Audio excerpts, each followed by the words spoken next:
Yeah, thank you, Varun sir, for giving me this opportunity, and I thank also my college uh,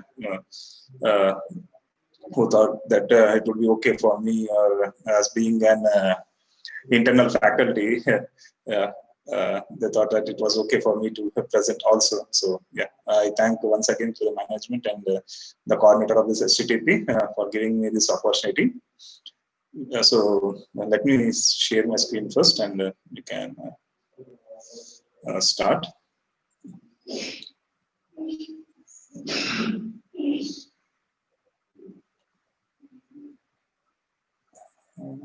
Okay. So hope my PPT is visible. Yeah, full screen, please. Yeah, I do. Fine. Yeah. Yeah. So dear participants, okay,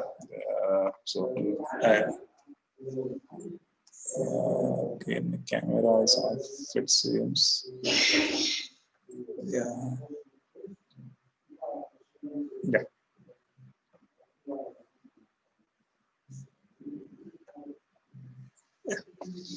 Yeah, so dear participants, let us start this session. Like as we were speaking in the today's second session, the importance of the Danesh sir was there yesterday. So he gave you the introduction. Then I was there with a walkthrough on the DOE, and today morning, my one of my friend, the Anova session. Okay. Yeah. So these things are okay, but yeah, yesterday as we were speaking about why we need all these things, isn't it? The final conclusion was why we need all these things and how to use all these things, and this was actually the things from where to start and how to start. So that is where I tried to fit myself into this STTP. That way, from where to start and how to start is the basic, or that is the thing which is missed out with all presentations what we had or what we have gone through till date. Yeah. So I take this opportunity for taking this thing out, and we will try to see that all the participants who have joined this session would take something away or would be comfortable at least to start have a good beginning with the DOE. Yeah, so we were here for full factorial experiments. Yes, so what is full factorial experiment? Let us define this, and then we'll go step by step with all other things what we were discussing. Yeah, so full factorial design creates experimental points using all the possible combinations. So whatever the possible, the factors and levels and all. So we do experimentation with all the possible combinations of the levels and of the factors in each complete trial, or even we use the replicates of that. So we told you what is the importance of the replicate in the last session. So what is our final goal? Yes, no doubt when we do experimental when we do some experimental design, or when we do some, or we search for some outputs, what we try to do is with minimum possible information, we try to extract maximum possible things, or with minimum possible experiments, we want to extract maximum possible information. That is actually the goal of DOE. Isn't it? So the thing is, we need to know, as we were discussing yesterday even, right? So we will be in a position to see actually what are the beautiful things that can be coming up outside directly DOE instead of much effort. Yes, for effort is required for DOE is only for selecting of a particular method, which method suits you, and the selection of the factors and the levels. Their effort is required. Once you are done with that, then the results will be very beautiful. So let us start with this. Yeah. So design of experiment consists of specifying the number of experiments, the factors, levels, combinations of each experiment, and the number of replications. So usually we need to select this. So how do you plan it?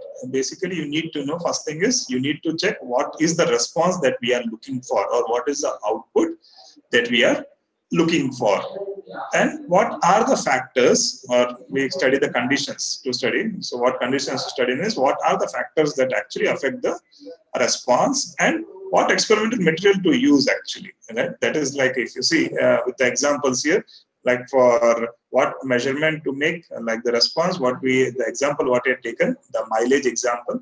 So we need to measure the mileage that was the response that we were looking for. Then what conditions to study, what were the conditions or what were the factors that I wanted to study.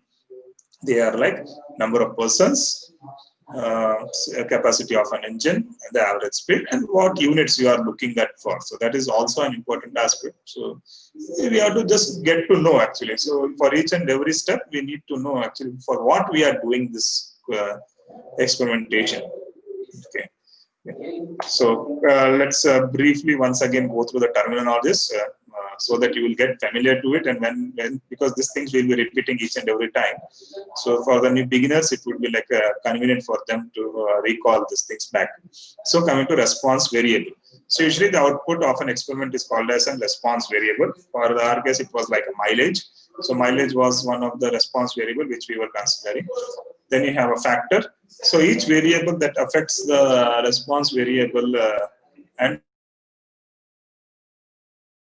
has several alternates. So the number of persons what we had, and the capacity, you can say the average speed what we were traveling at, and then we see that the other things like what were the road conditions. All this, there are many factors, but depends on your experience which factors you want to consider basically, or which is more important or which affects the response very much. Yes, for this also I'll tell you actually what factors to consider and what kind of methods you can adopt for coming or narrowing down to that particular factors. Then levels, the values that a factor can assume. Okay, so what levels can you take actually, or what levels can you do experimentation? We had a brief discussion on this yesterday, but we'll be looking into detail actually. At what levels can you do the experimentations? Next is primary factors and secondary factors. So the factors whose effects need to be quantified are called as primary factors, means which affect the response more are called as primary factors, and the factors that doesn't give that much of inference on the output, then they are called as secondary factors. Then you have replications, right? So replications, as I told you, replications are needed actually. In nowadays, if you see all the publications, even without replications, accepting the thing is a very difficult task. So people won't accept that easily until unless you have done replications, because as I told you, there are many errors which will be coming up, and until unless you are using some sophisticated like German make and all this Japanese make and all US make some equipments, relying on some of the equipment what we'll be using generally would actually create a problem. So that's why we, instead of we being in a crunch situation where we will not be in a position to reply anything because of the uncertainty. If we get some uncertainties in the readings, then we will not be in a position to like explain anything. If you have done something wrong and if you have noted down some wrong results and you are not able to interpret that data, why the graph has gone up and suddenly gone down again, gone up. Like if you see in stress strain curve for tensile material, the graph will be like this something, isn't it? Then or I can draw it please here, and the stress strain curve, if you see for tensile material something like this, then I'll know actually, because these are already defined theories, I know why these particular points are there like this. But for experimentations when you're doing, you are not in a position to know. Suddenly I say that I was drawing something. As the material removal rate increases, the surface roughness increases, or the feed increases. I'll take this feed. Feed increases. This is surface roughness. I'll take surface roughness increases. Surface roughness value is RA, average surface roughness value. It's going on increasing because all of a sudden it is reducing like this and something going like this, or somewhere it has fallen down something like this. I don't know basically how it is going on. So I will not be in a position to answer that queries. So always what we try to do is we try to see, or we try to answer the queries in the form of experimentation only. That is the easiest way of answering. So if anyone asks what is this, what is happening at a particular point or beyond that point, I should be in a position to say that this is the trend. If I say like this, if something graph is there and it's going on rising like this, and suddenly it is being falling like this, then I should be in a point to say that sometimes people do only till this point and they don't do what is happening to the another point of this. So I should be in a position to know actually what is happening beyond this also.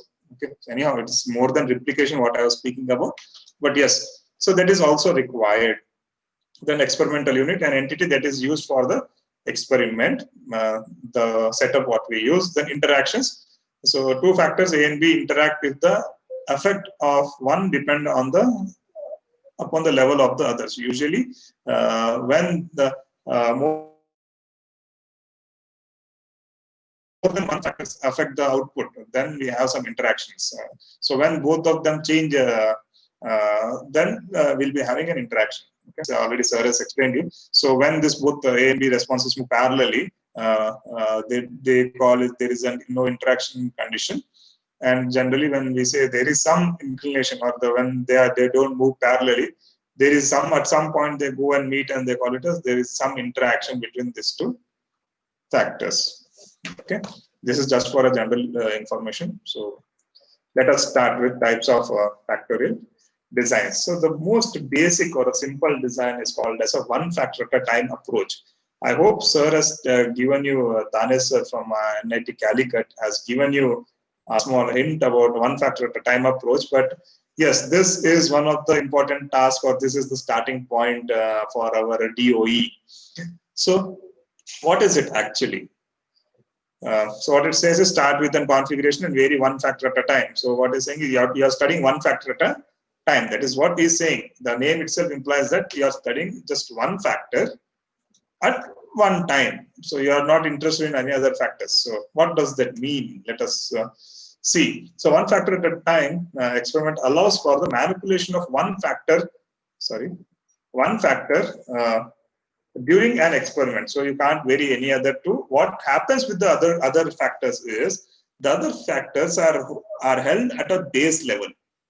Okay, so one factor is being varied while holding all other factors at a base level. Base level means the least level. So they are keeping it. They're kept at the base level. Like simple, why it is simple analyze. Only one factor changes at a time, and you can see what effect that change has on the system. So here what happens is you are just studying one factor at a time. Yes, so you don't know what other factor is the other factor on the output, you don't know here. But what you're doing is, what I'm saying is one factor is kept constant and all other factors are kept constant and one factor is varying at a time.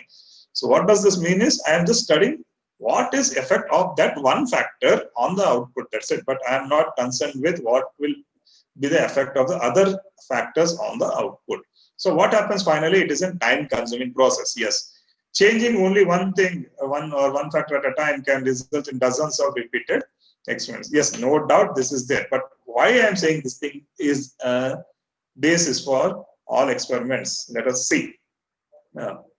So first thing is, let us see how to conduct in one factor at a time. Or let me tell you why this is more important. So usually, when you want to fix levels, each and every time, right? Let us go with again the research part of this part. Okay, so then you will be understanding why we need one factor at a time. So usually, yesterday we took one example like speed. Okay, let me write it down once again. Speed, feed, and depth of cut. Okay. Yeah. So as we were looking into yesterday's example, most of us have to start, most of our researchers have to start from scratch, isn't it? So when you have to start from a scratch, you don't know your boundaries and you don't know your environment in which you're doing your experimentation. So usually not, let it be anything, speed, feed, depth of cut I have given here, or it may be some number of persons or the engine capacity or the average speed, or it may be some other chemical examples where temperature is there, flow rate is there, and something else like concentration is there. So it can be anything. So from where to start all these things is the biggest problem for us, or biggest issue for us. So we need to understand, right, as we were discussing yesterday. So let us see this. Let me take this small example, please, so that as many of us are mechanical engineers, so I wanted to give you a glance again, once again for this. And I want to machine some material called as Inconel 718. Just I am taking this one example. So, and I have a conventional machine in my workshop. because most of us come up from some of the normal colleges, not like universities or NITs or IITs, where they have all plush facilities and all CNC machines, and you can do you can do wonders with when you have all the facilities. But the thing is, when you don't have anything and then you do something, or once you produce out of that, there actually work comes up. Okay? So with this, let us start. So without any complaining that we don't have this facility and that facility, let us start these things. Okay, so now let us start. So when coming to Inconel 718, yeah, I have a machine, a normal conventional machine in my workshop, and I need to know, like, I want to machine Inconel 718, which is an high strength alloy, and I have some tooling also, like if you can take some tooling for machining Inconel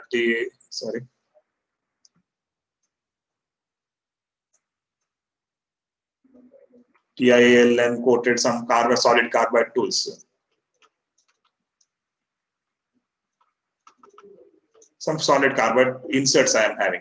So now, okay, I have this and I have some machine and I have these parameters. So initially, what happens is, anyhow, I have it here on the slide. So when you see, there are some things called as machine specific conditions. There are something called as tool specific conditions. Okay. So what I'll be telling you is, one factor at a time will give you what are the feasibility of the levels, right? So one factor at a time will give you which levels, or using which levels can you conduct the experiments. So the whole idea of one factor at a time, or starting with one factor at a time, is it will give you at which levels you should consider for that particular factors, and that levels you can use it for your experimentation.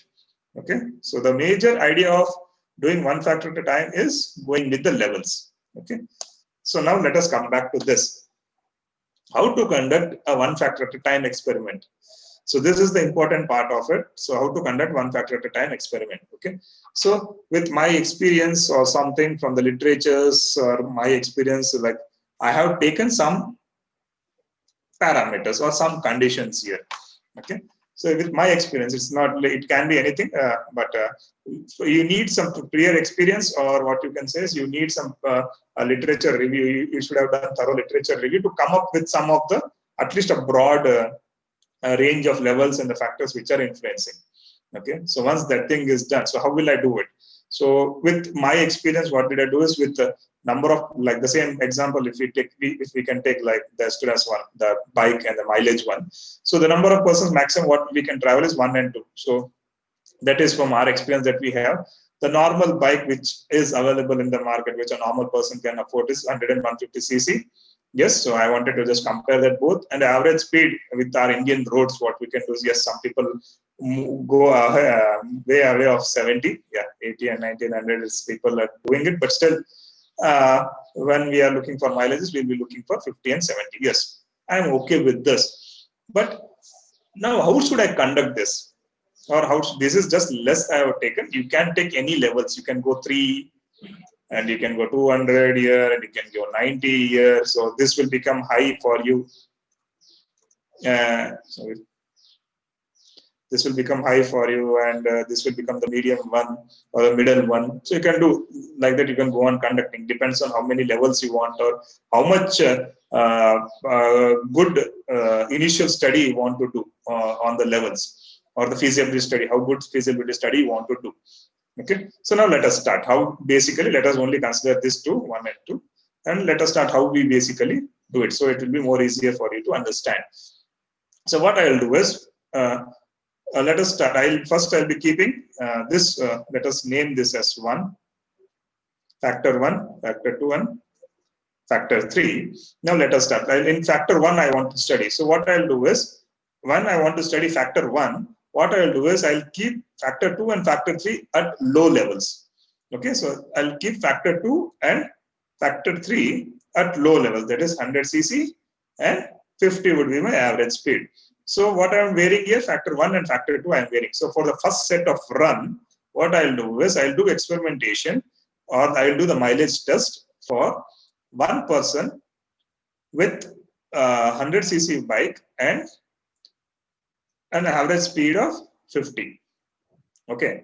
Now for the second run, what I'll do is I'll go with 2%, but the condition is same at low. 100 is here and 50 will be the low, right? Average speed will be low. So what I try to do is here, I am trying to study the effect of factor 1, that is number of persons on the mileage. Okay. So this is one factor is over. Now what I will be trying to do is trying to study the factor 2. Factor 2 I am trying to study. So what I have to do is for factor 2, I have to keep these two things, that is factor 1 and factor 3 at the base levels, or you can call it as low levels. So for factor 3, what will happen? I have to go or I have to do the experimentation for 1, that is 1 person at a time. Only rider should be there, and the average speed is low, that is 50 kilometers per hour. Then what I am varying here, I am varying the capacity of an engine. First I am using 100 cc, then I am using 150 cc vehicle. So the first run, what I'll be doing is with this factor 1 and factor 3 as low, and I am varying this one, factor 2. So I'll be doing experimentation for 1 person with 100 cc bike and average speed is 50. Then I'll be getting some response.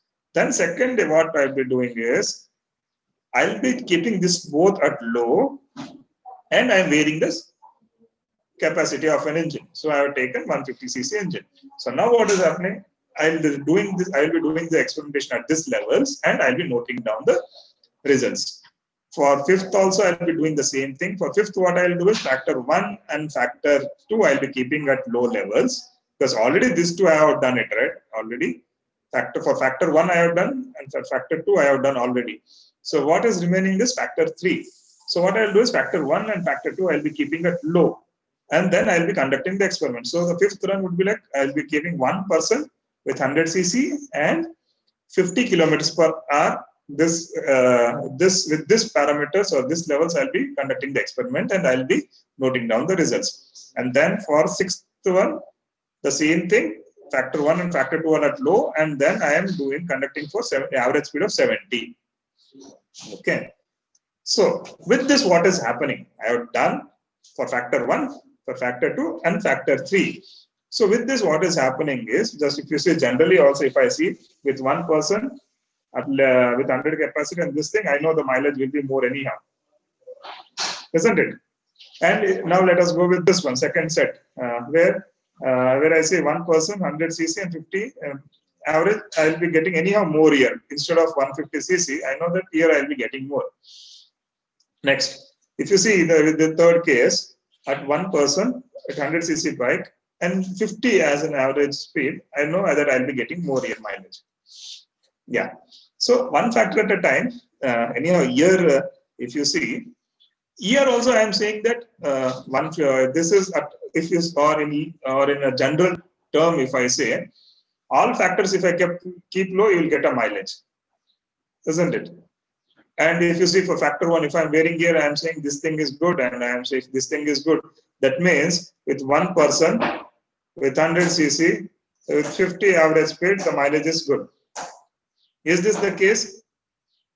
No. Usually this you are trying to see that is it feasible there, right? So with going on increasing with 1 person, now I will go for 3 persons here, right? Here if I go for 200 cc, and here if I go for 90. Okay. So can the bike give as expected results? It is not like drastically changing, right? For 50, it was the mileage was okay. If you have drawn it reversely, okay, so let us see like this. For 50, the mileage was okay. For 70, it is okay, somewhere okay like this. But when it goes to 90, drastically, if it is falling like this, you don't need to consider this point, right? This is for 50, this is for 70, and this is for 90. Okay. So this is for 50 kilometers per hour average speed. This is for 70, and this is for 90 kilometers per average speed. So if this is the case, you don't need to consider this when there is a drastic fall, isn't it? So that level doesn't work out for us. Okay. So they were saying regarding this one, right? So this level doesn't work out for me. So I don't need to consider average speed as 90. So what would be my average speed is 50 and 70 are okay for me. I shouldn't go for 90. Okay, then what happens for the mileage, like cubic capacity 100 and 150, let us check. Okay, I'll be just drawing one here. So for cubic capacities for 100 cc, anyhow, I'll be getting good mileage. For 150 cc, it is okay. But drastically, if there is a fall, like if you say that percentage is not acceptable even, okay, like this is 100 cc, this is 150 cc, and this is 200 cc. But drastically, if there is a fall, why should I go with this kind of levels? Isn't it? So I'll be rejecting this kind of levels. This is in terms of mileage only, but the other example what we have will be through machining, and both the things will be coming up. Okay. Yeah. But in all these conditions, we were only checking the base level is okay for us. Base minimum, one person should ride a bike. So beneath that, without one person, you can't ride a bike, isn't it? And the in market 100cc only bikes are available. Below that, we don't have bikes. So that is okay for me. Okay, below 50 average speed, what happens is your fifth gear will not work out. So that is base are fine. So what we are trying to fix is we are trying to fix the upper levels usually, or the higher levels. So this we can fix it through one factor at a time. Okay, but we don't know the influence of the higher factors on the output. That is the biggest drawback with one factor at a time.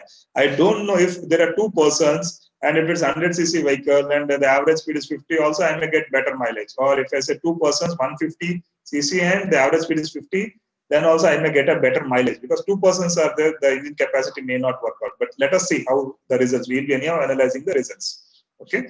So in short, what I meant to say is, using one factor at a time, anyhow the base levels are fixed, but we will be coming to know the higher levels. Okay.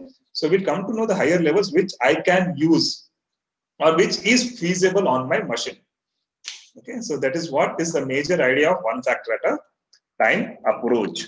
Now let us come to the major part of this, as we were speaking about, excuse me, the real experimentation things. So one factor at a time. Yes, I wanted to machine in Cornell 718. I may be using some tooling as TILN and TILN coated solid carbide.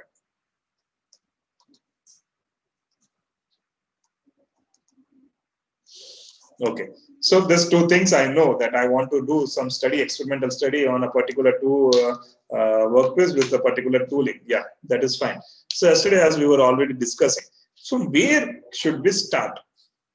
Yes, from where should we start? Yes, there are some machine specified conditions and there are some tooling specific conditions. So from where should I start? Yes, if it is a big CNC machine or a very rigid machine, machine specified conditions are not there. You can use any set of conditions, like any set of speed, feed, and depth of cut. That machine has all the capability of doing or taking the cut. Then tool specific conditions. This are again dependent on the type of tool. Yes, the type of tool what I am using here. If you use a solid carbide, yes, you definitely know that you can go for a higher range of cutting parameters. But what is that range? And the final thing is, does our environment where I am doing this experimentation is suitable for that particular parameters, isn't it? So there are many things that comes up in mind, as a researcher, because as we all have gone through, some paper guy or some researcher in the paper has reported that these are the parameters and they are good, they are working good. So I'll also use that parameter. So this is the general statement what we give to our panel members or all these things. But that is not actually condition, right? The condition where he was using he may be using the same machine. He may be, yeah, that also you may add up, sir. The particular so-and-so researcher and author has reported that he has also used the same condition or the same machine on which I am also working. Yeah. But where was that condition? How good was the machine? Isn't it? How good was the machine? Was it completely new machine? Or is it an old machine? What is the wear and tear of that machine? I don't know. So there are many conditions which will say that for each and every experiment, what you do should be validated, or for all that, this procedure has to be followed. That you should check at what levels your capability or your environment is fit for or apt for working on. Okay, so maybe as I told you yesterday also, the temperatures of India, if you see in some parts of India, in summers, it is like around 45 to 50 degrees Celsius. And in winters, it is around 10 to 20 degrees Celsius. With 30 degrees Celsius in change in the temperature, you are working on machines, isn't it? So if you are working on machines with 30-degree change in temperature, the results what you get will be completely different. I'll give you one small case about my case study. I was doing the experimentation where I was preparing some coolants, nano-based coolants. So initially, like I had synthesized nano and all the things were okay, but I had to check the performance of this nanoparticles or how much the thermal conductivity of that oils have increased when I incorporate this nanoparticles into that oil. That was my a small part of my research. What I used to do is, because synthesis of nanoparticles, you know how time consuming it is. And finally, when we get the particles and then when we have to mix it up, then we have to use some thermal conductivity testing methods for checking the temperature of that, thermal conductivity of that particular nano fluid. Okay. So initially, when I was checking up, it was almost in the summers, like peak summers, like May or something. I was checking. The temperatures would be like something like the room temperature it was itself for 35 and 40. Okay. Room temperature it was like 35 and 40. Then finally by May, June and something, the rain started and the temperature suddenly fallen. Right. So you will be thinking, sir, this is the common phenomena. So why are you saying all these things? Right. So actually, like it was like checking the thermal conductivity of nanofluid with varying temperatures actually. Okay. So in summers, what happened is when I tried to increase when I tried to heat this nanofluid with some, it would rise like anything at a very faster rate. The temperature of the nanofluid would rise like anything. And I was not able to capture the temperature at that particular fixed point. It was very difficult for me. So what I used to do is, like in the mornings, this temperature variation is too much. So I used to do the experimentation at the night. Okay, so that the temperature variation I could accommodate. That slow increase in the temperature I could accommodate, and then I could measure the thermal conductivity at that particular temperature. Then finally winters came up. So by the synthesis, when I did synthesis of the other nanoparticles, and when it came back, right, when I got the powder with me for experimentation, what happened is winters were there, and anyhow, I was habituated to do the experimentations at night, but I was heating it up and I would try to keep the temperature constant for that particular point, but it would fall down suddenly. Okay, the temperature would fall down suddenly, and I would, because each and every thermal conductivity measuring instrument takes at least some seconds, 1 to 2 minutes at least. It takes some seconds, 60 seconds or something, for completely giving accurate results. And I used like KD2 Pro, which is one of the best thermal conductivity measuring instrument. But then too, it need changes. And apart from that, you can't, for every instrument, you have to give some time lapse for measurement of for taking the measurement. So immediately I can't. After once I've taken the reading, immediately I can't replicate the stabilize. So finally, what happened is that I had to sacrifice nights, and again I had to do it in afternoons where the temperatures wouldn't vary that fast. So that is what the condition is. So now let us come back to this.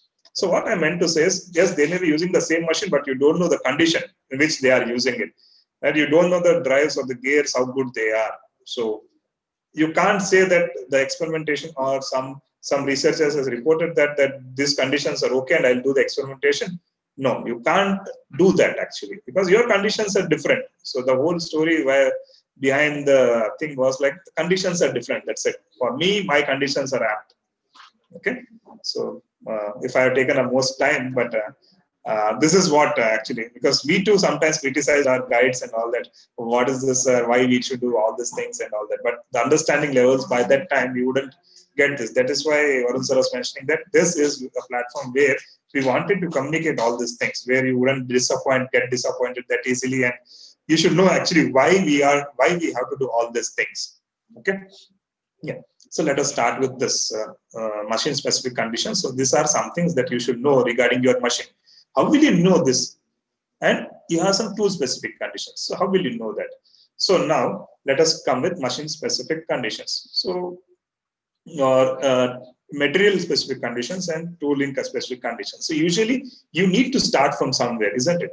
Yes. So if I want to start from somewhere, if you see some Inconel or materials handbook, if you see, there are for materials handbook, like cutting speed, like in meters per minute, is given for 90 and 180 meters per minute. So this is the range between 90 and 180 meters per minute you can machine Inconel 718. So that is the range specified by the material list itself. So initially itself they'll be specifying that if you use this range, you can machine Inconel 718. If you go below this range, then it is very difficult to machine. You don't have enough force for the tool to chip or for the shearing of the chip from the material.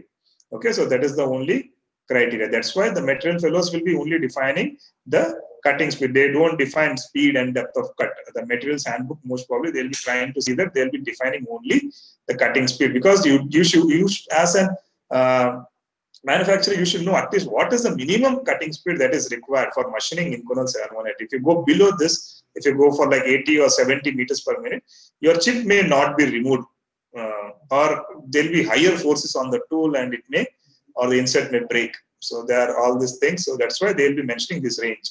Then coming to speed and depth of cut. So usually speed and depth of cut is an tooling part, isn't it? So they are actually both inversely proportional. I don't know how many of you observed that speed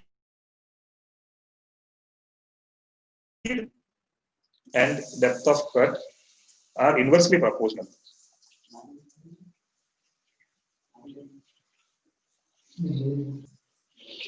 Okay, so if you are using if you see many of the literatures also, when the feed is more, we try to see that the depth of cut is less. So depends on that. So usually, like when you go with MRR also, material removal rate also, we only try to see the volume of the material, removed. So volume of the material means, if you take this thing, this is as depth of cut, and this is the feed per revolution, isn't it? Feed per revolution. So it depends on that. So if you're going with the depth of cut, more depth of cut, the feed is reduced, like the operations for thread cutting, or what you can say, so most probably thread cutting or gear cutting and all that, the depth of cut is more and the feed is less actually in some of these conditions. Okay, or in thread cutting, sorry, the feed is more, the depth of cut is less in thread cutting.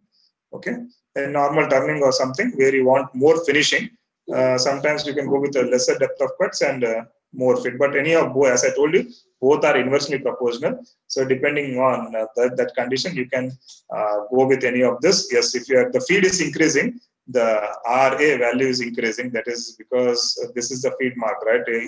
We measure the surface roughness across the feed marks of this material. So if feed is increasing, so the surface roughness is increasing. So most probably we try to see that when there is a finishing cut, yes, when there is a finishing cut, the feed is taken less and the depth of cut is taken more, usually. Okay, now coming to this solid carbide. So usually when you go with the tooling, so they'll be having some catalogs, which is like for Kennametals or Sandviks and all these tool providers. They provide some catalogs, and there will be mentioned what kind of tooling, what kind of bits you are having. It may be the shapes of an insert. So depending on the shape of the insert and the nomenclature of an insert, they will specify not only nomenclature, the material of the insert and the coating of the insert also. They will be specifying actually what kind of feed or depth of cut is available, or you should use it, or what is the range of that. So they'll be specifying the range for feed and depth of cut. Some specify speed and some specify feed and some specify the depth of cut. So from the materials handbook and from the catalogs from the tool providers, what we do is we try to get these values, the initial values, and the maximum. So low values and the high values from there. So as I told you, from the materials handbook, we got this. So this is the range in which I can machine Inconel 718, and the feed is 0.1 and 0.3, and depth of cut is 0.1 and 0.3 millimeter. Okay. Okay. So now what we do is, So now what we do is basically, let us start. So what I'll do is one factor at a time, like what, as I told you, let us take the one run. Let us take for cutting speed. Okay, I'll keeping the speed and depth of cut common. So cutting speed initially, first step will be 90, then the feed will be 0.1, and the depth of cut would be 0.1. So these two are kept at the low levels, and I'll be only changing 90. So as I mentioned here, I have taken low as 90 and high as 180, but that doesn't mean that the next point will be 180. Okay, the levels can be different. So what I'll do is the second step, I'll be going for 120, 0.1, 0.1. The third step, what I'll be doing is 150, 0.1, 0.1. Fourth step, maybe 180, 0.1, 0.1. So while I conduct these experiments for the levels for searching or for finding the levels for factor 1, what happens here is, at any one point, for this is the base condition. So my machine would perform because these two are kept at low and this is also low. Second, I may get. But third, sometimes I may get depending on the stability of the machine. But what happens is for the fourth one, sometimes, this is just a proposition. What happens is, sometimes you'll be getting chatter marks. Sometimes your tool may get broke off, or the chip what you'll be getting, the burrs what you'll be getting will be like an all blackish or bluish fan. So this sometimes this can be eliminated by checking of that feasibilities. Okay. So sometimes chatter marks will be due to vibrations when the machine is when the tool is not able to take the cut. Okay, tool is not able to take the cut. Then the vibration, it doesn't take the cut, it will just push the material. When it is pushing the material, it will go on piling up on the tool. The load will be increasing and the machine the workpiece may vibrate. Okay, so at that condition, you will be getting some chatter marks. Some uneven surfaces on the workpiece. So this, what you can say, this level, at this level, for this is not required. So what I will do is cutting speed. I will be selecting from 90 to 150 only. I can't go for 180. So in this way, actually, what we do is we will vomit the higher values of this. Feed also, I will check for the same thing at keeping this at a lower level. And I'll be going on increasing the feed value while depth of cut is also at low level. So like this, if I go on checking, I'll be knowing the levels at which I need to do the experiment. So these things are called as pilot experiments. So initially, whenever we start an experiment, we need to do some pilot experiments, and this pilot experiments will give us the feasibility of the levels. Okay, so I hope this sums up the one factor at a time approach. So basically, one factor at a time approach is done for checking the feasibility of levels, and they are called as pilot experiments. Excuse me.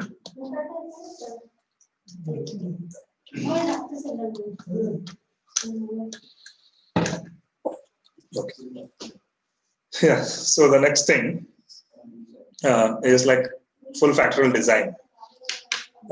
So now everyone knows what is a full factorial design. We were looking at this with full factorial design, and here we do with all the possible combinations of the levels and the factors, and we generate a huge data with us with all the possible combinations. We generate a very huge data, and we can find out all the interactions and which factor is influencing and how much and all these things. So ultimately what we say is the best thing to do is like a full factorial design always. If there is a possibility, try to do a full factorial design. So whenever your experimentation cost is less and you have time, and the time required for doing experimentation is low, cost of experimentation is less, try to always see that you get to do a full factorial design. Okay. When we'll deal with RSM, I'll tell you what is the next step. Anyhow, but when we are with this thing, we are at the starting point where one factor at a time we have seen, and we have fixed up the levels. So usually when we take like 2 to the power of k experiments, where k is a 3-level experimentation. So total number of runs are like, if you see this 2 is the level, 3 is the factor here. So total 2 to the power of 3 is we are doing around 8 experiments. So what is the fact? Okay, again, fractional factorial is there, but Danis from NIT Calicut, he'll be dealing with this fractional factorial. And as I explained to you already in the DOE software yesterday, right? We can do full factorial. The diagonal white one which we had, it was like a full factorial, and the other part were like fractional factorial. Okay.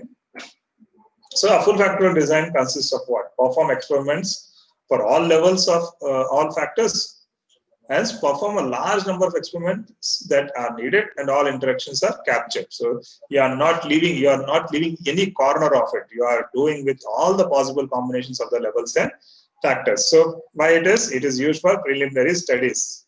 For what? For what? It is like effect of factors. In one factor at a time, you are studying levels. And in full factorial, I am studying factors.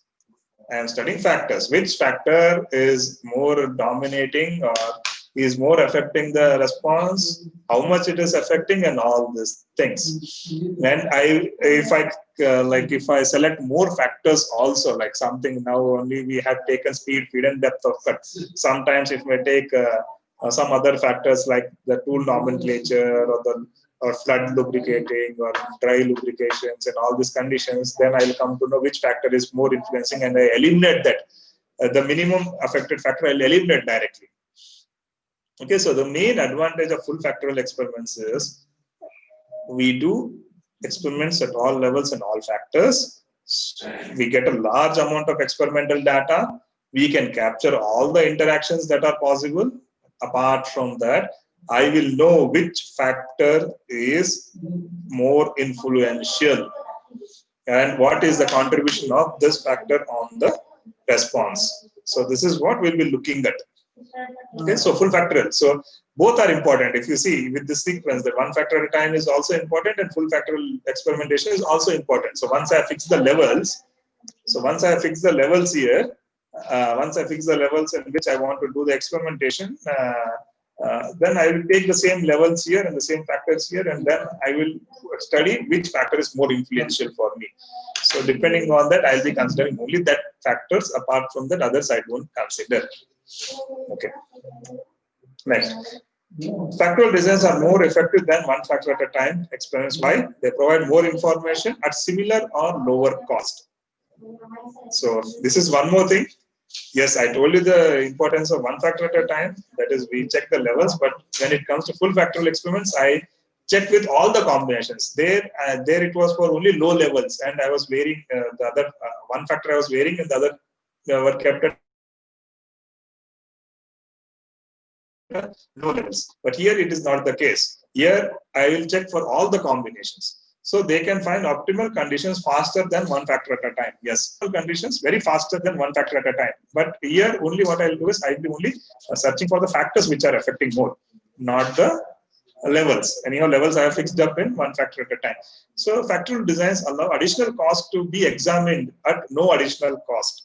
So usually what happens is, as I told you, we are narrowing down at a very faster rate using the factorial experiments than one factor at a time. So what happens is the number of experiments required are less in this case. Apart from that, we are narrowing at a very faster rate. Okay, we are narrowing down the search at a very faster rate. So less number of iterations are required. That is what he meant to say in general terminology. So when the effect of one factor is different for different levels of another factor, it cannot be detected by one factor at a time. So as I told you, I can't know actually what is the effect of the other factor. Only I know that what is the effect of that particular factor on the response, but I don't know what are the interactions also. Apart from that, factorial designs are required to detect such interactions basically. So I want to know what is the interaction, what is the effect of one factor on the other thing. I couldn't find it out, right? In one factor at a time, in the mileage case also, I don't know if I go with 2 persons and 100 cc or 2 persons and 150 cc, I don't know actually how it is affecting, because I am studying only one factor at a time there. But here in this study, in full factorial with all the combinations, I'll be in a position to know what is the interaction. And use of one factor at a time when interactions are present can lead to serious misunderstanding of how the response change with the factors. Okay, so this is one thing. Then factorial designs allow the effects of a factor to be estimated at several levels of the other factor, yielding conclusions that are valid over a range of experimental conditions. Okay, so let us start this. So as everyone know it, this the 2 is called as the number of levels. We designate like this: 2 as number of levels and 3 as the factor, right? Suffix and superfix, we call it as factor, and this thing normal thing we call it as levels. Yeah, used as preliminary experiment. So we can use this factorial design as preliminary experimentation. Each of the k factor is assigned only 2 levels. The basic experimentation, we call it as 2 to the power of k factorial design. This is the most what you can call it as the most basic factorial design, that is 2 to the power of k. So all the things which I was speaking in the previous slide was valid for only 2 to the power of k. Yes, these levels can be can be taken for 3 or 5 levels also, but the basic factorial design goes with 2 to the power of k experiments. Okay. So these levels are usually high and low. That is, we call it as high is taken as +1, low is taken as -1. Scheme is usually useful as a preliminary experimentation program before a more ambitious study is undertaken. So once you have done the one factor at a time, you don't need to go for all the levels here. What I am trying to do is, after one factor at a time, as I told you that I am trying to fix the factors here, what I have to do is I don't need for all the levels, like as I have taken for the mileage or the machining part. I don't need to take all that. What I will be taking is high and low. That is enough for me to check which factor is more influential. So basically 2 to the power of k factorial experiments can be taken for preliminary studies so that you can know that which factor to be eliminated and which factor should be considered. Okay, so you don't need to do at a full stretch with all the combinations. Means not all the combinations, with at all the levels. There isn't any need of doing that. Next, the outcome of the 2 to the power of k factorial experiment will help identify the relative importance of factors and also will offer some knowledge about the interaction effects.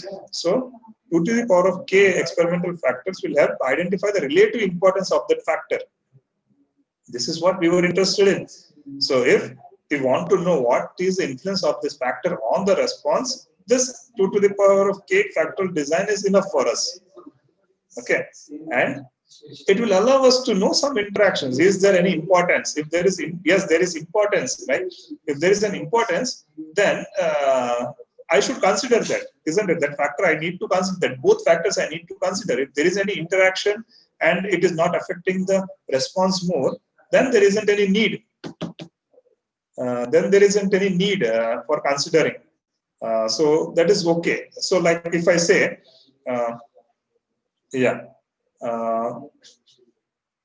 if I say, like if you take a coffee, isn't it? If I take a coffee, what are the ingredients into it? Milk. Milk is there. Then you have coffee powder is there, and sugar is there. Okay. So usually in taste, we try to check this up and we try to say which is more influential, which is not influential.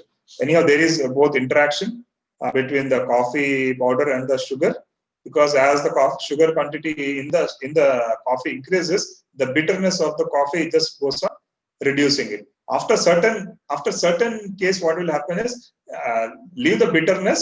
You are just only tasting the sugar, and it will spoil the thing of a coffee. So this is where you fix the levels anyhow. But there are many cases where you need to know the interactions, like one or more interactions. If you check, then there will be no use of that particular factor actually in that response. Then you can just eliminate that factor while just doing 2 to the power of k factorial design. You don't need to do with all the levels how we have done it with one factor at a time. So usually 2 to the power of k factorial design is the most simplest factorial design, and it is used for finding out the factors which is more influencing and the interactions which are possible. So if there is importance of that, or if there is an interaction between that factors you need to consider, and something else like some other factors which is not influencing or which doesn't have any interaction like this, okay, like the sugar and the coffee, coffee powder, it is something like water, anyhow it will be diluting, yes, but not much, so you can use that one. Okay, so that is the whole idea on the 2 to the power of factorial design.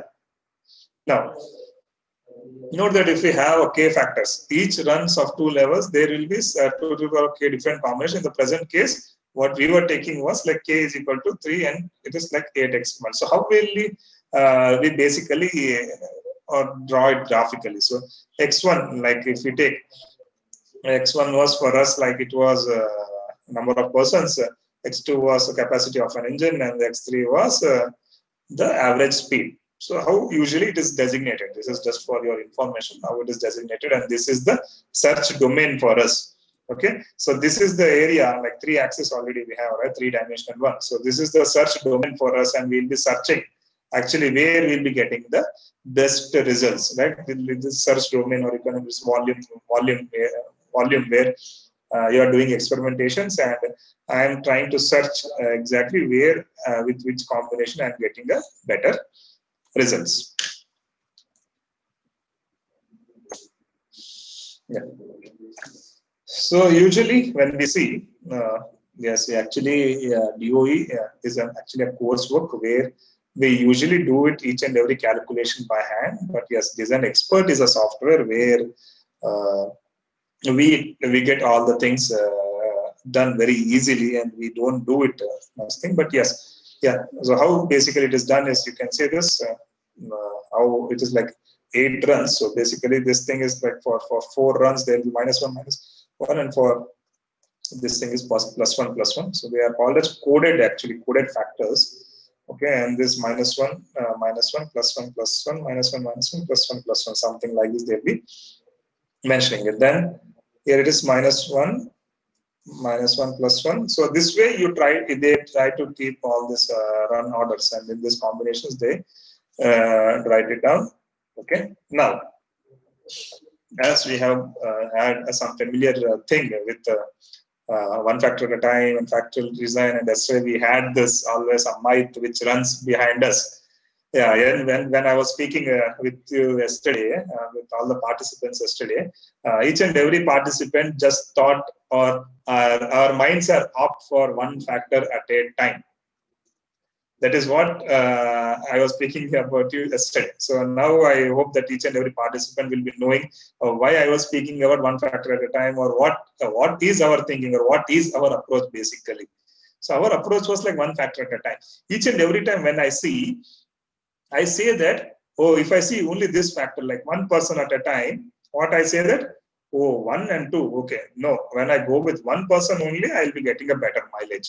Then if I see the second factor, then I say, okay, it is 100 cc and 150 cc, right? So I'll be getting like, okay, for 100 cc, I'll be getting a better mileage. Okay. Okay, then if I see 50 and 170, okay, for this, or 50 only, I'll be getting a better mileage. So what all the participants, or what basically all normal means, when we look into it, like we always try to see this thing as one factor at a time. We don't take this interactions, how number of persons is influencing on the response, how cc of an engine, and this combination. This combination we don't speak about, how it is affecting. When it comes to practically these conditions, yes, we don't actually keep into all these things. Okay, we don't know how the combination will work out for us. Okay, but when in the previous example, when I taken for a coffee, what did you do? You added milk. Okay, you added milk, you added sugar, you added coffee, this coffee powder. Okay, So you know actually what is the interaction or what is this. Actually, you are looking for taste. Okay, you are looking for taste here. So what if it's a bit bitter? You'll add some sugar. Okay, if it's a bit sugarish on the higher end, then what you'll try to do is you'll add some milk to it. No, still the taste is not good enough. So I'll add some coffee powder. You know what is the interaction and you know the taste. But yes, this can't be explained or kept on paper. The taste can't be kept on paper. But yes, you know what is the taste of it, isn't it? That means there is an interaction between milk, sugar, and coffee powder. Without that, this thing which was there is not apt, right? The taste is not apt for you, isn't it? So in this way, when Indians, yes, Indians are fond of food and they know actually, yeah, we'll be each and every time we'll be complaining our wives or mothers or someone, hey, you should have added this thing, or you should have added that thing, or some masala or some MDH. Right? Unfortunately, we heard that last month itself the MDH founder passed away. So yeah. So if you see like this, for kitchen way, we all Indians are good enough. Each and every Indian can comment on this. But when it comes to real practical things, engineering and all this, we only think for one factor at a time. So if you see all the persons who are right, who are working in kitchens and all that, they are actually, if you can say, they are using like all optimized techniques like RSM and everything, like all optimized, advanced optimized things. They know exactly add this much and this thing and the taste will come up, isn't it? So they are all this thing. And when it comes to real things where it is there it will be a bit hesitation. So what has happened with us? Let us see the results. Yes, these are some results which were published yesterday. What the most of us thought was like CC of an engine was the major affecting factor. Then the average speed is affecting. Yes, some 2 or 3 members thought that number of persons is also an issue. Yes, they are the mileages. So what out of 13 of responses, 7 of us, like around half the population, thought that with change in engine, like engine capacity, the mileage, it is affecting the mileage more. Next is the average speed, and next is the number of persons. So this is what we have. So what we wanted to make from this survey is what actually a normal human being thinks. So he is directed only towards the CC of an engine. That is why all fathers and all this, they prefer take a small engine, take Splendor or Bajaj Platina or something, so that you'll be getting a good mileage. Your pockets will be safe enough. There will be less dent in your pockets. For the same amount spent, you will travel a longer distance. And all these things are Indians we think of. We are very calculative, isn't it? We are very calculative. Like, I don't know what they will be saving and all that. But yes, still, we should be proud of Indians, because we are the persons who can save anything for many generations also. So we have that very good financial planning things. Okay. Yeah. So how to conduct this 2-factorial at a time experiment? Yesterday I told you, right? So when we are for full factorial experiments, all these white colors which are there can be selected, and you can do it. Okay. Apart from that, we have the greens. Yesterday I told you there is some specification for this greens and for this yellows, and this is red. So what are they? Let us see first. So when it's red, stop and think. Do you require actually? Yesterday, as we were speaking about, right? So with less number of runs, I am trying to search for, or I am trying to find for more factors. That is sometimes it's not possible, isn't it? Yes, as 2 power of k is itself is a most basic full factorial experiment. But still, if you want to say that with 8 runs itself, I want to do like 4 factors or 5 factors or 6 factors, then you need to think, will I be able to accommodate? And if I do the experiment also, will I be in a position to say which factor is influencing? So sometimes when we call it a third resolution, so sometimes we call it as it can mislead with, it can be misleading when significant 2 factors interact, affect the response. So sometimes it is misleading. So usually we don't recommend this red zone. Then you have yellow. Proceed with caution. Yes, if you know that, yes, I can do it, Okay, if you know that I can do it, then you can proceed with this. We call it as resolution 4. The higher the resolution, the better the results would be, right? So we call it as resolution 4. Are good choice for screening design. So when you want to filter something, okay, when you want to filter something, or like the factors, as I told you, which factor to select and all that. Yes, sometimes you can go with this, since the main effects will be clear of two-factor interactions. Okay. And then green is go ahead always, which is resolution 5. Designs are just about as good as full factorial and generally at a great saving in the number of runs to perform. So this thing actually tomorrow Dhanesh sir in the first session will be explaining you regarding the fractional factorial, but this is just for your glance as I told you yesterday. Okay.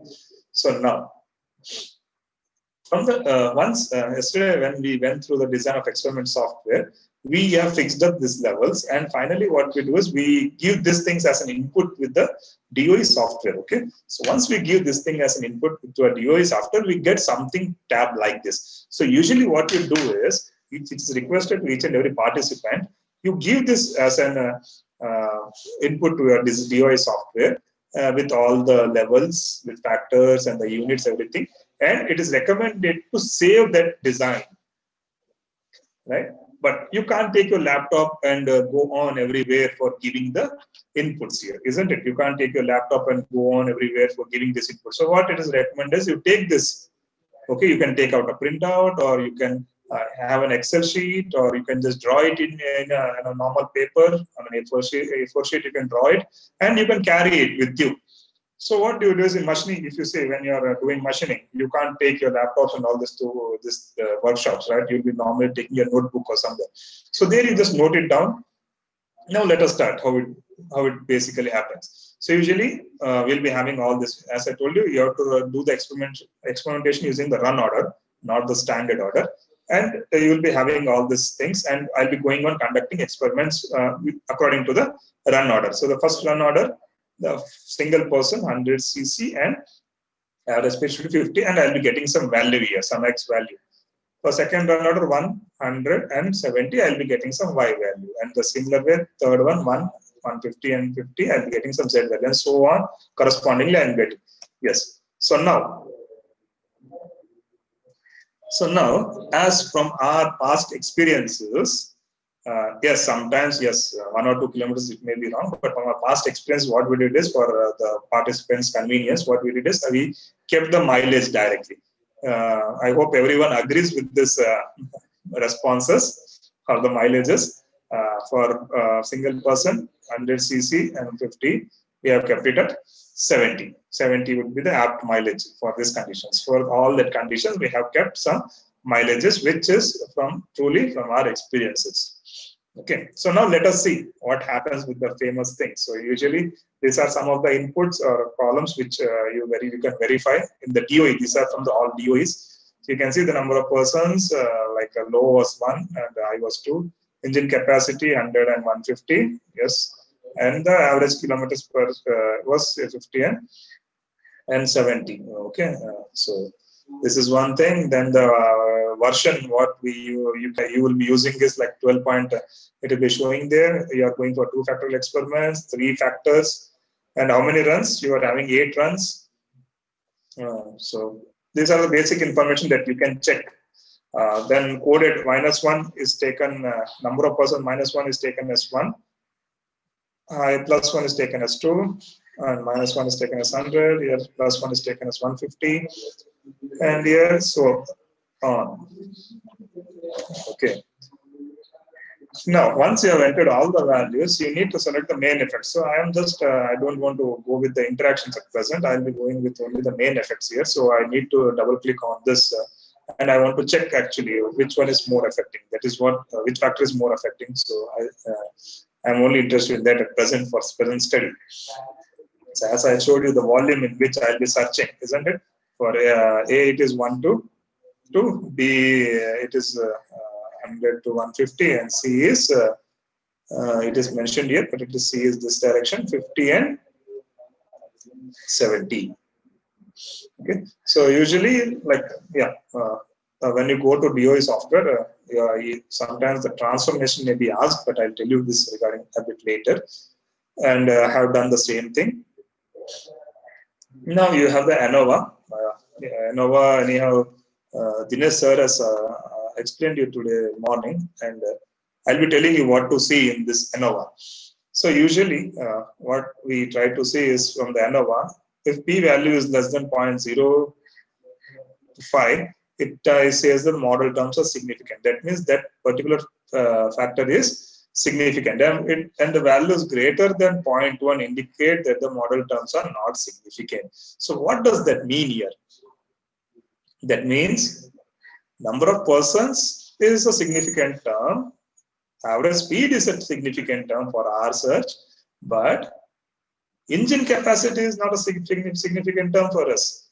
And most of us thought that engine capacity is significant, isn't it? And if you come back here, what does it say? R square, this R square value which is mentioned here will say how good you have conducted the experiments. If I can't simply put any value there in the response table, if that is the case, I will never get this R square above 0.9. So usually when you do experimentations, it is expected that you will get R square value 0.9, and that too full factorial when you do, it should be above 0.9 at any cost. Otherwise, it will be a clear indication that you have not conducted the experiments correctly. Then you have adjacent R square and predicted R square. So there shouldn't be much difference between the predicted R square and the adjacent R square. It shouldn't be more than 0.1. So let us see what is saying. The predicted R square is 0.96, is in reasonable agreement with the adjacent R square, that is 0.9352. So the difference is less than 0.2. I just told 0.1. If it is less than 0.2, then they are in good agreement. Okay, so that you can rely on the what you can call it as the regression equation which comes up. Okay, so the addition precision measures the signal to noise ratio. Ratio less than 4 is desirable. Your ratio of 16 is there, right? Adequate precision is less than, your ratio is 16, indicates an adequate signal. It should be greater than 4. Anyhow, this is above 4. So it gives a good significance. Fine. Now let us, this is actually more, we call it as the regression equation for the mileage in terms of coded factors. In terms of an coded factor. So you can get it in terms of encoded factors, or else you can get it in terms of actual factor. So this is actually the regression equation, what we get it. Yes, this is 1 degree, or you can get first degree polynomial equation. So you don't have much of the things here. For factorial experiments, we get most probably in first degree. We don't treat actually in polynomial equation, we get normal this equation. But when we go for RSM and all that, we call it as degree, first degree or second degree polynomial equations we get in RSM. Okay. Now comes this one, this transformation, what I was speaking about. So what does it say? Usually when we go to the DOE experiments, there we find out this lambda is equal to 1. So recommended transformation is none. Now let me go back. Yeah. So lambda is equal to 1. That means none. Right? None. So I don't need any transformation. If there is a transformation requirement like natural log or base log 10 or inverse root 10 or reverse or power, so these things will be mentioned directly here. So once you go this by step, and when you go for the box plot for power transformation, the software itself will tell you actually you need to, there is some transformation required. So once you do this transformation, then again you need to repeat the procedure.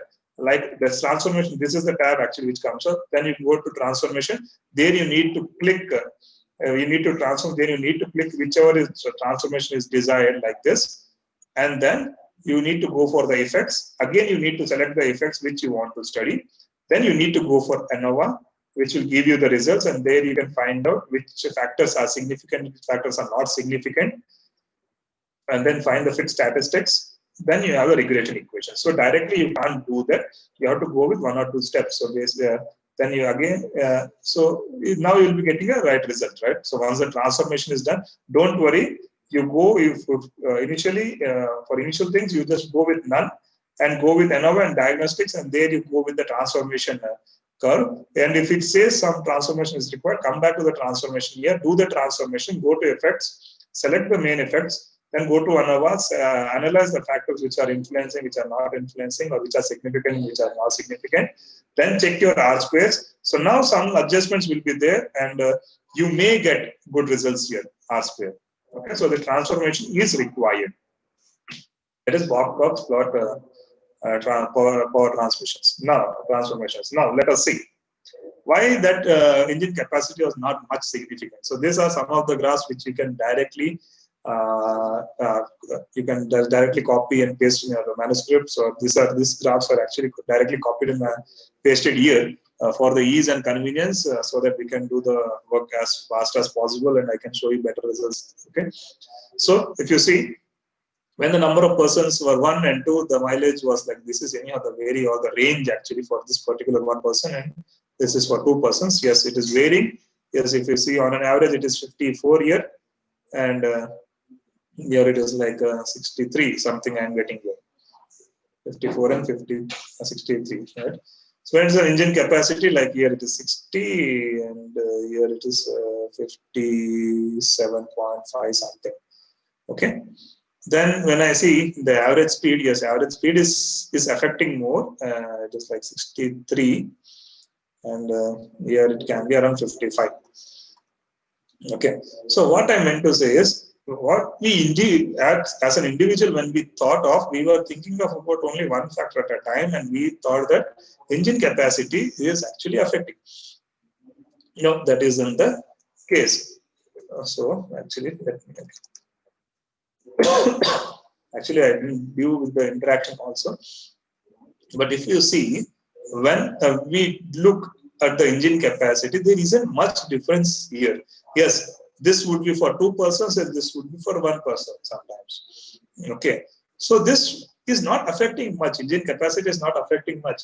So what I meant to say is, yes, if you are traveling on a bike of with a pillion and okay, at an average speed of 50 or 70 also, the engine capacity comes in place, and 150 cc has a higher capacity, higher pulling load, so that it will give a higher mileage actually.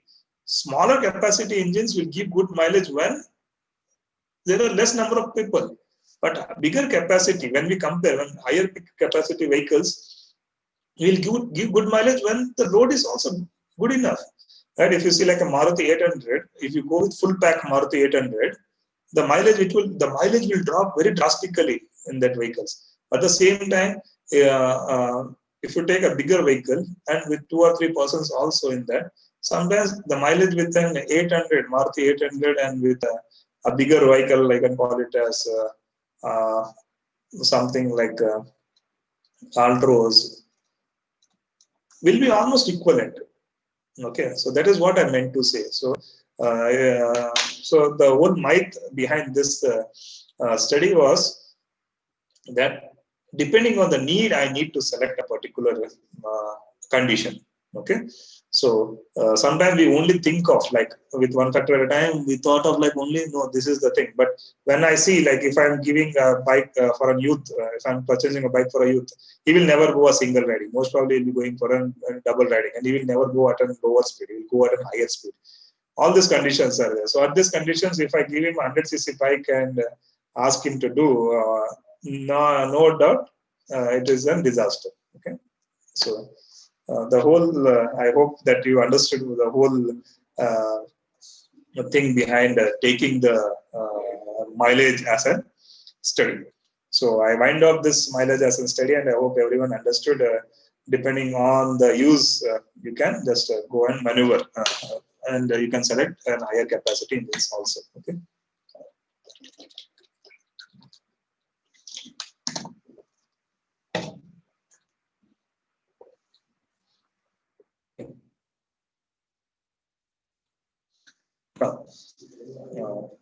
Let us go with the famous thing like cutting speed, feed, and depth of cut. So usually, it is in like a 3 power of 3 level, right? So I've gone from 2 to the power of k basic factorial design. I have gone for a 3 to the power of 3, that is full factorial design. Okay. So how will it do this? So usually, like I've taken it in RPM, but yes, depending on the diameter of your workpiece, you can just usually we give, or we let it be any CNC or any machine. Usually we give it in RPM. We won't give it in what you can call it as cutting velocity, because what happens is that thing we don't give as an input. So usually we do it with cutting speed, that is RPM. In conventional, yes. So what you have to keep in mind is in conventional machines there isn't provision for giving it with cutting speed, that is meters per minute. So you have to give it in RPM. Okay, so whatever you are designing, you should do it in RPM. Yes, this you can convert it into V, that is cutting velocity. But yes, this is the case. Okay, then see, if you see, these are the parameters which is for a general lathe. So it is not for the one like CNC or something. So you have 0.1, 0.18, 0.3. These are general feeds available in the normal conventional lathe. Depth of cut is 0.5, 1, 1.5. I was just, when in the previous slides, if you see, it was like 0.1 and 0.3. This could be 0.2, but this I have not considered here, because this is just a conventional lathe and I can't give 0.1 and 0.2 there. So I had to go for a higher depth of cuts. Okay. So once you give all these things as input to the DOE software, you will be getting some run orders. There is some mistake in pasting the things. Either it should be a run order or it should be a standard order. So I just take this as standard order and start doing this. So usually you'll be having some run orders, and through this you need to do some experiments. This was for surface roughness, and you need to give the values. So once you note down all the values, as I told you, you need to save the design. If you don't save the design, this values what you have kept, this levels what will be kept will be something different. As full factorial, you are doing for all the combinations is well and good. But what I'm saying is, if you're going for Taguchi or RSM, please, participants, it's an humble request that you save that design, because the next time when you come up, the combination of the levels will be different. Okay. Then again, you may not be in a position to do experimentation for that levels. So the major problem with other full factorial, anyhow, you have to do all the combinations. That's why you'll be getting all the combinations once you close that and open the design once again. But when you go for Taguchi and RSM, the levels will change.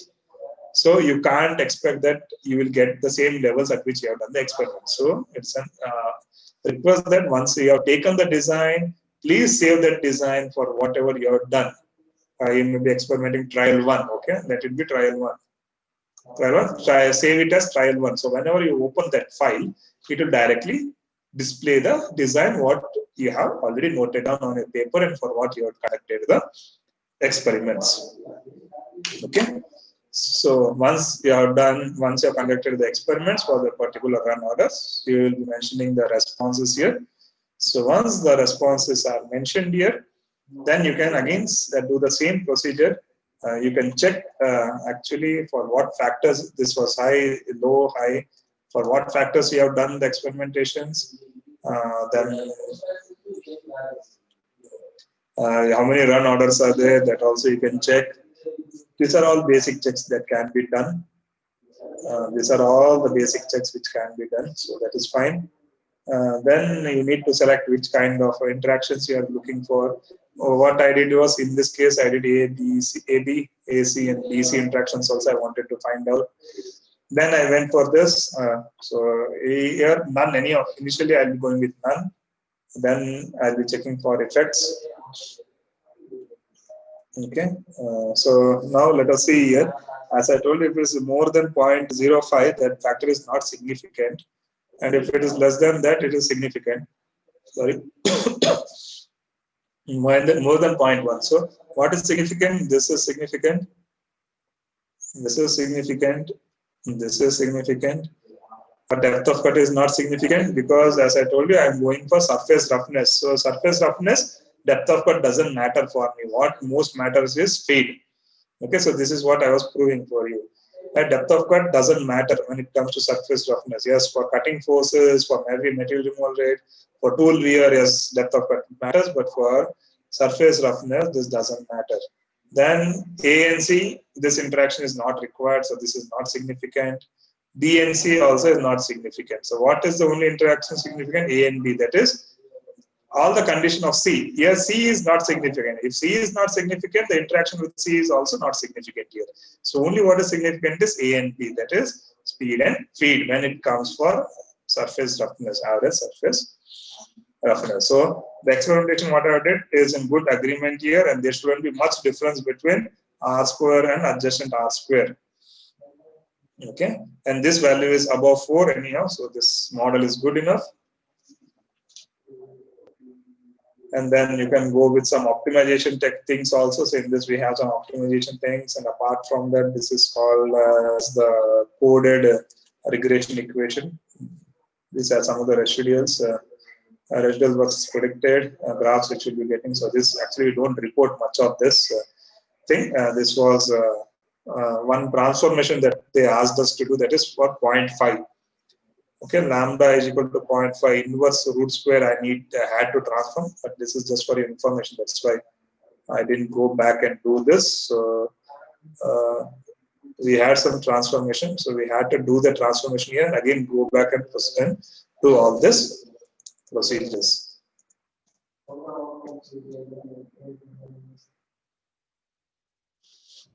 So we can search here how actually the things are occurring. So initially the surface roughness is increasing with increase in speed, and then it is reducing. So you can use any one of this cutting speed. Yes, so why I'm saying this thing is C anyhow it is not C like what we had, depth of cut is not affecting, but yes, there is some interaction between the A and B. So I don't know for what A and B that is the problem. That's why it is increasing and decreasing. But if you see for feed, initially from 0.1 to 0.18 is not increasing much, but after that the surface roughness is increasing drastically. So what I can do is this can be my optimal point. Isn't it? Below this, there is no much improvement in the surface roughness. So this I can use this point, that is 0.18 millimeters per revolution. I can use this speed. Here I can use both. For cutting speed, I can use this one or this one, but generally I'll take for a higher value. So 850 I can use here. That could be my optimal. Here also 0.18 can be my optimal. Then if you see the depth of cut, as I told you, depth of cut is not significant. So what does that mean? I can take the higher value, right? Higher value, 1.5 millimeter, I can take it. So I can remove more material at a time. And depth and feed at 0.8 and RPM can be 850. So from this directly graphs, I can say that these are the values which I can use directly. So that can be my optimal. So all these things in one graph also, sorry, in one screen also you can get a thing. So with this, I would like to end today's presentation, and I request our coordinator to address the participants, and if there is any doubt that I can that we can solve,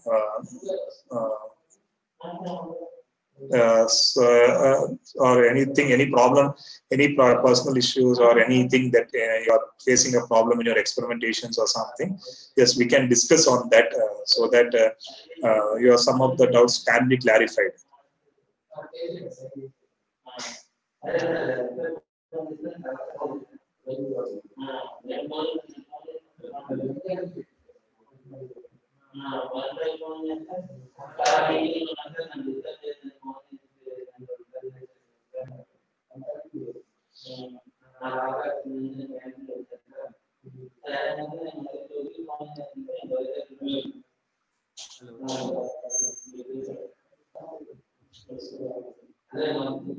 Yeah.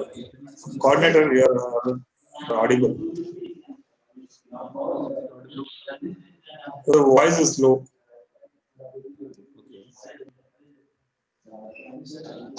Thank you for giving this presentation. And if participants are having any doubts, please you can ask because this is from one factor at a time approach to factorial design. And if you are able to frame the factorial design with some pilot experiments, I think most of the issues while experimentations will be resolved. And it's like what Danis sir was mentioning, we have to carry out in stages, and this we can consider as a stage 1 and stage 2, because stage 1 is pilot experiments where we try to identify the important contributing parameters and their ranges.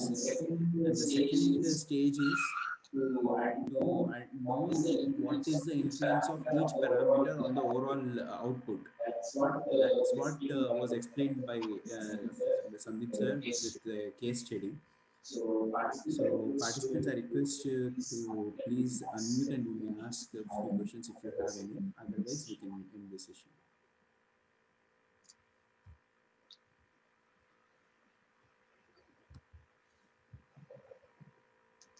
Even in the execution of our software, if there are any doubts, please you can raise the questions even in the chat window or in the WhatsApp group so that we can address.